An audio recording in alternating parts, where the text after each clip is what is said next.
On this now and talk to Professor Michael Clarke, who's a security analyst and a former Director General of the Royal United Services Institute, known as RUSI as well, of course. Thanks for talking to us, Professor. How would you describe the current state of Russian advances in Ukraine?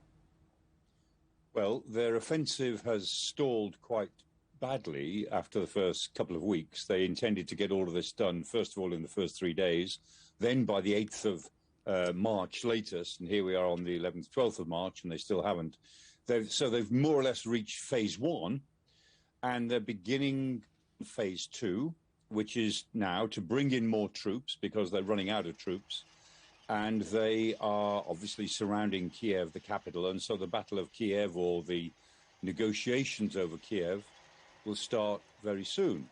Meanwhile, they are caught in front of Odessa. They're going to find it very difficult to move on Odessa.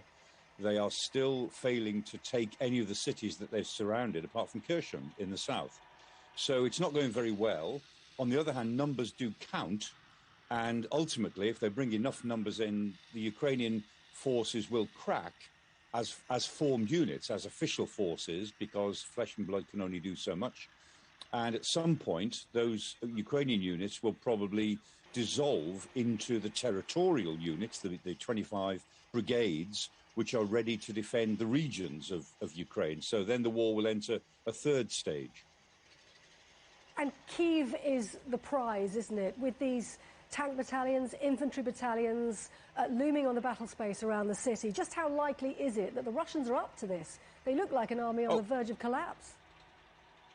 Well, they are up for it in the sense that they're bringing their artillery in. They've failed to make much headway with infantry. They're not doing terribly well with their armour, mainly because they're running out of fuel, and they exhausted most of their ammunition in the first 3 days because the Ukrainians fought so ferociously, and Russian troops are not very experienced, so they fired off all their ammunition, which they've been issued with.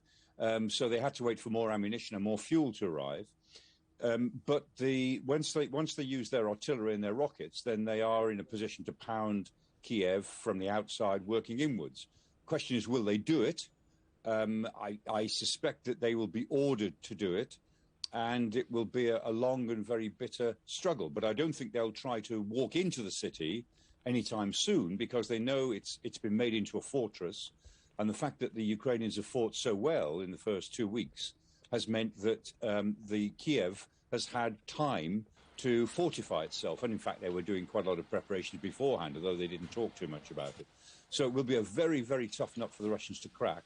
And what I think the Russians will be doing is playing a psychological game with Kiev. Once it's completely surrounded in the next 24, 36 hours, in a sense, the Russians will be saying to President Zelensky, you know, you have seen what we do to Mariupol. You've seen what we are prepared to do to Kharkiv.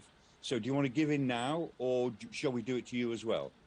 And I'm pretty sure I know what the answer will be from Zelensky, but there will be a degree of psychological warfare here, saying that Kiev is doomed unless you give up. And of course, the other card Putin is playing is that he's looking now at bringing in legions of foreigners, largely from the Middle East, who've all applied to join the Russian fight. What do you think of that approach as a strategy from Putin?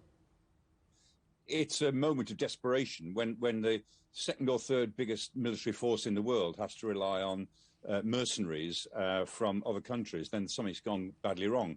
There's some sort of political gain for Putin, he thinks, in this, to show that Russia is not isolated in doing this. He hasn't got any Kazakhs fighting for him. He hasn't yet got any Belarusians fighting for him, but he can bring in Syrians and some African mercenaries.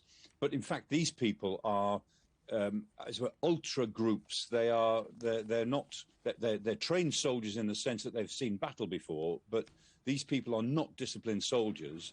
They're the extremists who fight in lots of these conflicts. And of course, it's going to do President Putin more harm to be seen to be using these people. I don't think they'll make a whole lot of strategic difference because there's not that many of them. I mean, he needs 30 or 40,000 more troops to make a real difference, which are on their way from the east. Getting 5,000 here and 10,000 there from these very questionable militia sources will actually make him look worse, because these people they don't observe any of the rules of war. They're completely brutal. They're completely out of control. And I suspect that if they fight, they will fight by committing atrocities on a pretty daily basis, because that's what they do.